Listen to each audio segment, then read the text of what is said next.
Why do people like watching scary movies? I mean, what kind of a weirdo thinks sitting down in a dark room and stressing out while watching a horror film or playing a horror game is a fun way to unwind? Well, me, apparently. I'm one of those weirdos that loves horror films, even though they freak me out. It all started with this little fella right here. The original Dracula from 1931 on VHS. It was the first horror film I ever watched, and from the moment Dracula came on screen, I was hooked. So, let's get into the mood a bit here. More effective than Wolfbane, Count. Indeed. Okay, to be fair, it is pretty goofy by today's standards, but back then it blew my mind and started my obsession with horror. There's plenty to love about horror films. They're coming to get you, Barbara. Interesting stories, iconic characters, amazing visuals. Even the terrible ones can be a lot of fun. They're eating her! And then they're going to eat me! Oh my God! But when you think about it, a lot of these qualities can be found in other, less stressful kinds of films. So why do I keep on coming back to horror? What's wrong with you? What is wrong with you? To figure that out, I decided I needed to chat to an expert. Sociologist Dr Margee Kerr literally wrote the book on fear. Well, she wrote a book on fear. It's something she's been studying for more than a decade. While most people think of fear as a negative emotion, Dr. Kerr says it can actually be a good thing. Specifically, Dr. Kerr says there are three main reasons. The first one is the natural high people talk about. So the threat response, or what people think of as fight or flight. The fight or flight response is something that happens in our body when our brain thinks we're under threat. Basically what it means is that chemicals are released to help us either fight our way out or take flight. Obviously not flying away, but running away. That means kicking our metabolism into high gear. So adrenaline, endorphins, serotonin, oxytocin, all of these different neurochemicals and hormones are working to make us, strong and fast.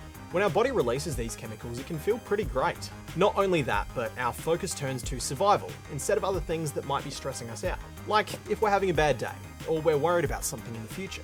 It can feel good to just kind of check out, to just press pause and be in the moment. Okay, so what's reason number two? Even though we know we're not really going to be hurt, we still feel a sense of accomplishment. So people report feeling like they've challenged their fears and learned about themselves.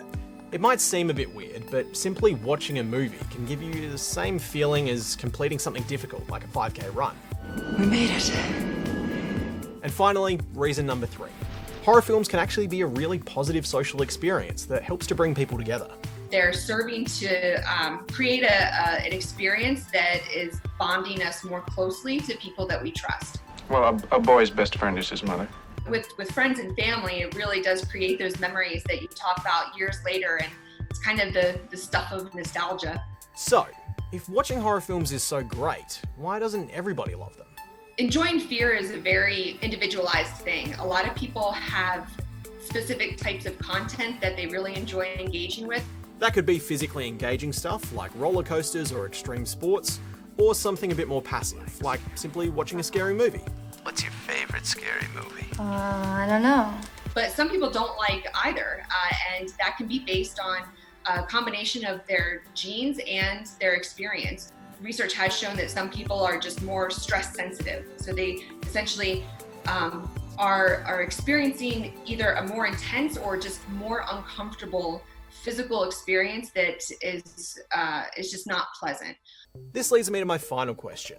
Why do our brains have such strong reactions to things that obviously aren't real? When I watch a horror movie, I know I'm not under threat. It's not like the monster's gonna reach out of the TV and pull me in. So why is my fight or flight response still kicking in? Our brains are amazing. I mean, our ability to think ourselves into different states is just, it's incredible. We can, think ourselves into a state of fear, thinking like, oh my gosh, there could be somebody out there, and then it starts snowballing and our imagination starts building this narrative. So our body is going to prepare as though there is a real threat, right at the front door. Thanks for watching, guys. Hope you enjoyed the video, and if you want to see more videos like this, make sure to subscribe to our channel, because we've got plenty more on the way. And while you're at it, why don't you subscribe to ABC Education too, and check out their website. They're both absolutely packed with great resources for students, parents, and teachers.